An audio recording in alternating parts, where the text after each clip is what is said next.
Is Vladimir Putin dying? Mr. Reagan. All right, so everybody wants to know what's really going on in Russia, what's really going on in Ukraine. And there's lots of conspiracy theories flying around, a lot of weird stuff, a lot of weird ideas that I totally disagree with. So I thought I would throw a conspiracy theory of my own out there. And this is an idea that I didn't get from anywhere. It's just me thinking about the possibilities. Why would Putin do this? It doesn't seem to me like taking Ukraine is so valuable that he should, basically destroy his own country, destroy his own popularity within his own country, and destroy any kind of goodwill the rest of the world has for him. It doesn't make any sense to me. So I started thinking about it, and I realized it was very possible, Vladimir Putin's getting a little older. What if he's dying? What if he was diagnosed with some kind of cancer that they can't treat, and he's only got a few months to live or maybe a year to live, and he realizes he wants to fix his legacy. He wants to fix his legacy in the history books. He wants little boys and girls in Russian schools in the future to read about the great Vladimir Putin and see that this was a great man. He reconquered Ukraine. He essentially brought the Soviet Union back together. Now, here's the thing about that theory. I have no idea if it's true. This is just something that I came up with off the top of my head. I have no evidence for this whatsoever. Although, after coming up with this theory, I did see some reports of people saying that Putin did seem to be sick. So that supports my theory, although, like I said, this is just my own random theory. Another theory that I heard from somebody else, and I don't remember who I heard this from, which I think is probably more likely and really quite brilliant, is that Putin doesn't actually want all of Ukraine. So if he doesn't want all of Ukraine, why is he trying to take all of Ukraine? That in one moment. First, I have to sell you something. It's tax season, and I just paid tens of thousands of dollars for my crypto investment gains. Never again. I just learned that there is a way that my capital gains could go tax-free legally, and I can do it through My Digital Money. With My Digital Money, you can buy and sell cryptocurrencies through a crypto IRA. Yes, you can buy and sell cryptos as much as you want and not pay taxes. And we all know just how big those gains can be. Last year, Ethereum gained 450%, and with a My Digital Money crypto IRA account, you don't have to pay taxes on that. And here is the best part. My Digital Money is giving away $50 to new cash accounts, no questions asked. Just use the account MDM50. Go to mydigitalmoney.com and open a cash account now to get your free $50. That's mydigitalmoney.com. All right, so what is this other theory, this brilliant theory about Putin not really wanting all of Ukraine? Well, the theory goes like this. It would be strategically advantageous for Putin to take more territory than he actually wants, because he knows there is going to be international repercussions for this war. He knows that there's going to be all kinds of sanctions. And so if he has more than what he actually wants, then he has something to bargain with. Then he can give back part of Ukraine as a negotiating tactic to convince the West to reduce the sanctions or even to eliminate the sanctions. So let's say that there's nothing wrong with Putin. He's not dying. He just wants the mineral resources of Ukraine. He wants the gas in Ukraine. He wants the oil in Ukraine, all this kind of stuff. Well, he could take all of Ukraine and then he could give back Kiev. He could give back large swaths of land and say, I'm going to give back Ukraine, but I'm going to keep these strategic bits. Then all the other nations of the world that are imposing all of these severe sanctions on Russia might just say, you know what, fine. That's a fine deal. We'll go with that. We'll eliminate all these sanctions. Just give back all of this part of Ukraine, and we'll reduce the sanctions. So it may just be a negotiating tactic, taking over all of Ukraine instead of just the parts that he wants. I think that's a really smart strategy. And, if that's what Putin is doing, strategically, it's brilliant. But here's the problem with world leaders. They don't always act super strategically. Sometimes they just do what they want to do. Sometimes it's personal. And with Putin, it may well be that he's acting brilliantly, but it may also well be that he's acting selfishly. And so, although I think that that second theory that I presented to you, which is not mine, I don't remember where I read it, but although I think that's more likely, I'm still open to the possibility that he's just desperate, that he knows that he's going to die and he wants to fix his legacy. Now, there is a sort of third theory that I've heard a lot, which is this idea that Ukraine might be admitted into NATO. And this really bothers Putin because he thinks, well, that will threaten Russia, right? If Ukraine is protected by NATO, then they could potentially have NATO troops in Ukraine, and that would threaten the sovereignty of Russia. Russia could potentially be taken over, something like that. I think that that's absurd, right? The only reason why troops in Ukraine would pose any kind of threat to Putin is if Putin were going to try to take over somewhere else. I don't think Putin is sitting there going, oh gosh, golly, they're going to take over Russia. The United States doesn't tend to do that. You don't see a lot of European countries invading other countries throughout the world. So the idea that Ukraine would somehow be a threat to Russia if they join NATO, I don't really buy that. I don't think it's a big enough threat for Putin to really care that much. Sure, certainly he thinks of Ukraine as, part of Russia. He's talked about this in a recent speech of his. But I think that goes, again, more to ego, more to personal desire as opposed to, a kind of strategic view of how Ukraine should be dealt with. So I don't really buy the NATO thing, that he was so worried about NATO. Because the truth is, the Russian citizens don't care that much about Ukraine. I mean, some do for sure, but the average Russian citizen doesn't care that much about Ukraine. They don't really care if Ukraine's part of Russia or part of NATO or anything like that. Most Russians are going around trying to just survive and improve their own personal quality of life. They can't worry about things like what's going on with Ukraine and NATO. And from the Russians that I've spoken with, I've asked several of my Russian friends, what is your estimate of how the Russian people think about this war with Ukraine? And I've asked them, give me a percentage. What percentage of Russians are against this war? And what I've heard, the number I heard, was 90%, 90. 90%, and that's like a rough estimate just based on, what people have heard other Russians talking about. But from what I heard, 90% of Russians are against this war. This is not a war of the Russian people against the Ukrainian people.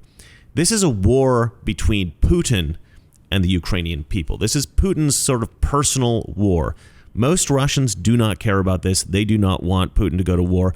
And honestly, it has been detrimental to the Russian people. The Russian people themselves are scared of this war. They're unhappy about this. And I think this is just going to make Putin even more unpopular than he already is. Now, I've spoken to some Russians whose fathers are actually being drafted into the Russian military to go fight the Ukrainians. One Russian I spoke to, their entire village was drafted into the army and sent to go fight the Ukrainians. Another Russian that I spoke to, her father is a doctor in Russia, and he was, he got a knock on the door and said, okay, you got to go to the front lines and be a doctor for the military. And he was like, he was in his 50s, and he said, okay, yeah, sure, and then ran away. He's now in hiding, trying not to join this fight. He doesn't want to be involved in it. And so in some areas, basically every man in certain regions of Russia under 60 are being recruited into the Russian military. I mean, Putin is pulling out all the stops. He's sending in everybody that he can. And nobody wants to see their father, who's an old man, go to war. Nobody wants to see their sons go to war. Nobody wants to see their brothers go to war. And so a lot of Russian citizens are thinking, this is not worth it. We don't want to see family members dead for this ego trip of Vladimir Putin's. And at the moment, Russians can't even access their bank accounts. They can't take money out of the bank. This is obviously a huge problem just for everyday life. And even if they could take their money out of the bank, the ruble has lost all of its value, or a lot of its value. And so Russian citizens, ordinary Russian citizens, are seeing their fortunes just diminish before their very eyes because of this stupid war. I have heard that credit cards are working in Russia, so people are basically buying everything with credit card. But the point is, ordinary Russian citizens are not happy about this, and that's what makes me think that Putin really isn't thinking about what's best for Russia. Putin isn't really thinking about anything strategically. He knows everybody's going to hate him because of this. He knows the whole world's going to hate him because of this. He knows that Russia will, in the long run, probably suffer because of this. So that's why, to me, it seems like maybe it's personal. Again, I think it's probably more likely that he's being strategic, or he thinks he's being strategic, but I think it's very, very possible that this is a personal thing with Putin, and maybe it's something like he's been diagnosed with some fatal illness and he only has a certain amount of time to secure his legacy. Now, if this is something personal, if this is something that most Russians hate, and in fact, many of the oligarchs who are Putin's friends, who have a vast fortune in rubles, if these people recognize that Putin is going to destroy Russia, he's going to destroy the currency of Russia, if he's going to destroy their fortunes, it's possible. I don't think it's likely. Most Russians I've talked to say, no, Putin is way too protected for this to happen. But I think that there's a slim possibility that those within Putin's inner circle, the people that he trusts the most, may eventually turn against him, may realize that this war is so terrible that they've got to take Putin out. So I think that although it's unlikely, there is a very slim possibility that Putin may be assassinated by Russians themselves. Now, again, I don't think this is likely, but I think this is one unlikely but possible outcome. Now, there have been a lot of conspiracy theories floating around, as I said at the beginning of the video, about what's going on in Russia, and maybe it's something that we don't think it is. Maybe it's there's something going on behind the scenes that we're not aware of. To be perfectly honest, I find these conspiracy theories to be really annoying. The primary theory that I've heard, or sort of the overarching theory that unites all these ridiculous ideas, is the theory that Putin's actually the good guy here, and the Ukrainians are the bad guys. And the theory goes something like this.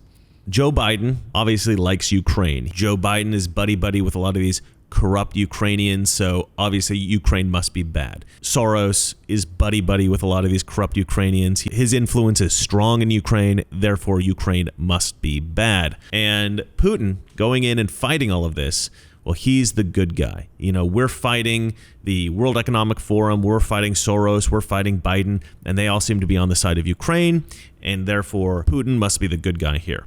Here's the problem with that theory. You can have more than one supervillain, right?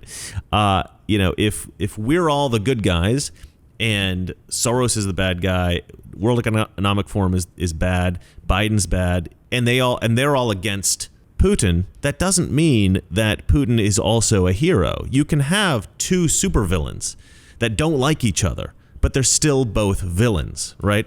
So I think this idea that the enemy of my enemy is my friend, I think that's a really bad way of looking at this. If Putin takes over Ukraine, it's still going to be run by a corrupt, evil person. Just because he's a corrupt, evil person that's against some of the other corrupt, evil people that we don't like in the world, that doesn't mean that he's a good guy. A lot of people point to this idea that, Ukraine was being considered for admission into NATO, and, the EU is run by corrupt people, like Soros and his cronies, and, they're all influenced by World Economic Forum and all that. And that's true, right? I think that's all probably true. I think these are all bad organizations. I think these are all corrupt people. But if they're all corrupt people and they like Ukraine so much, why didn't they admit Ukraine into NATO already? They've had lots of opportunities to do this. Why not? Here's my theory. Now, this is actually my father's theory, and I think it's quite brilliant. The reason that Ukraine has never been admitted into NATO isn't because it's a corrupt country and they're worried that a corrupt country will be part of NATO. No. The reason is because they don't really want to clean up Ukraine. These people are very happy with Ukraine being corrupt, because think about it. Joe Biden can get his son Hunter a job and make millions through Ukraine if Ukraine is corrupt. George Soros can wield his evil influence on Ukraine if Ukraine is corrupt. So it's actually in the best interest of a lot of these corrupt people if Ukraine stays corrupt, if Ukraine doesn't clean up his act, if we don't intervene too much with the Ukrainian government and just let these essentially mob bosses run the country. I would love to see Ukraine's government cleaned up and be a government that actually exists for the people, as opposed to, just selfishly abusing people for the gain of a few wealthy oligarchs.